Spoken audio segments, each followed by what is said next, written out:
ആഭരണം ധരിക്കുന്നത് ശരിയാണോ തെറ്റാണോ? ഇങ്ങനെ ഒത്തിരി പേര് എന്നോട് ക്വസ്റ്റ്യൻ ചോദിക്കുന്നുണ്ട്. ശരിയാണോ തെറ്റാണോ എന്ന് പറയാൻ ഞാൻ ആരുമല്ല. എൻ്റെ പേഴ്സണൽ ഫെയ്ത്ത് ജേർണി ഞാൻ ഷെയർ ചെയ്യാമെന്ന് ഞാൻ പറഞ്ഞു. ആരെയും ഫോഴ്സ് ചെയ്യുകയോ അല്ല. ഒരു ഡിസ്ക്ലൈമർ ഉണ്ട്. എൻ്റെ പേഴ്സണൽ എക്സ്പീരിയൻസ് ഞാൻ ഷെയർ ചെയ്യുന്നതേ ഉള്ളൂ. ഞാൻ വാട്ടർ ബാപ്റ്റിസം എടുക്കുന്നതിന് മുമ്പ് ഞാൻ ദൈവത്തോടൊരു ചെറിയ പ്രാർത്ഥന പ്രാർത്ഥിച്ചു. ദൈവമേ, ഈ ആഭരണത്തെക്കുറിച്ചുള്ള സത്യം എനിക്കൊന്ന് കാണിച്ചു തരണം. ദൈവത്തിന് എന്നെക്കുറിച്ച് ആഭരണം ഇടണമെന്നാണോ വേണ്ടെന്നാണോ ആഗ്രഹം, അതെനിക്ക് കാണിച്ചു തരണമെന്ന് ഞാൻ പ്രാർത്ഥിച്ചു. എന്നെ സ്നാനപ്പെടുത്തിയ പാസ്റ്റർ അങ്കിൾ ഒരിക്കലും എന്നെ അതിനുവേണ്ടി നിർബന്ധിച്ചിട്ടില്ല. പക്ഷെ ഞാനൊരു ദിവസം ചർച്ചയിൽ പോയപ്പോൾ ഞാൻ ഈ പ്രാർത്ഥനയോടെ ആണ് പോയത്.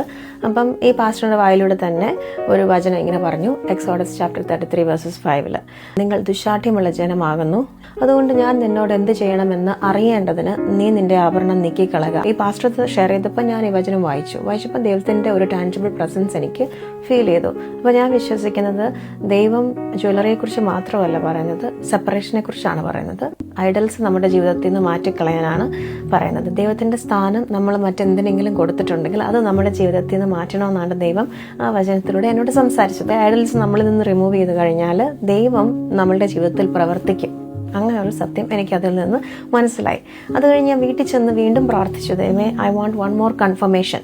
അങ്ങനെ ഞാൻ പ്രാർത്ഥിച്ച് ബൈബിൾ തുറന്നപ്പോൾ എനിക്ക് കിട്ടിയത് ജോബ്, അതായത് ഇയോബ് ചാപ്റ്റർ 22-24 തൊട്ട് 30 വരെയുള്ള വചനങ്ങളാണ്. അതിനകത്ത് വളരെ പവർഫുൾ ആയിട്ടുള്ള കുറേ കാര്യങ്ങൾ എന്നോട് പേഴ്സണലായിട്ട് ദൈവം സംസാരിക്കുകയായിരുന്നു. അതിലിങ്ങനെയാണ് പറയുന്നത്: നിന്റെ പൊന്ന് പൊടിയിലും ഓഫീർ തങ്കം തോട്ടിലെ കല്ലിനിടയിലും ഇട്ട് കളയുക. അപ്പോൾ സർവശക്തൻ നിന്റെ പൊന്നും നിനക്ക് വെള്ളി വാളവുമായിരിക്കും. നീ അവനോട് പ്രാർത്ഥിക്കും, അവൻ നിന്റെ പ്രാർത്ഥന കേൾക്കും. നീ ഒരു കാര്യം നിരൂപിക്കും, അത് നിനക്ക് സാധിക്കും. നിന്റെ വഴികളിൽ വെളിച്ചം പ്രകാശിക്കും. നിന്നെ താഴ്ത്തുമ്പോൾ ഉയർച്ച എന്ന് നീ പറയും. അതായത് ദൈവം എന്നെ ഇതിലൂടെ കാണിച്ചെന്താന്ന് ചോദിച്ചാൽ, നമ്മൾ വിട്ടുകളഞ്ഞാൽ ദൈവം നമ്മുടെ ട്രഷർ ആവുന്നു. അല്ല, നമ്മുടെ ട്രഷറാണല്ലോ ഗോൾഡും ഡയമണ്ട്സ് ഒക്കെ. അതൊക്കെ പെണ്ണുങ്ങൾക്ക് ഒരുപാട് ഇഷ്ടമുള്ള കാര്യമാണല്ലോ. അപ്പോൾ ദൈവം എന്നോട് പറയാണ്, ദൈവം എൻ്റെ ട്രഷറായിട്ട് എനിക്ക് വേണ്ടി ഇറങ്ങി വരും. ഞാൻ പ്രാർത്ഥിക്കുന്നതിന് ആൻസർ തരും. എൻ്റെ വഴിയിൽ വെളിച്ചമായിട്ട് വരും. അങ്ങനെ കുറേ കാര്യങ്ങളാണ്. നിങ്ങളിരുന്ന് വായിച്ചാൽ നിങ്ങൾക്ക് മനസ്സിലാവും. നിങ്ങളോട് പേഴ്സണലായിട്ട് ദൈവം സംസാരിക്കുവാണെങ്കിൽ നിങ്ങൾക്ക് മനസ്സിലാവും. Depends on your situation too. ദൈവം എന്നെ കോൾ ചെയ്ത ഒരു കോളിംഗ് ആണത്.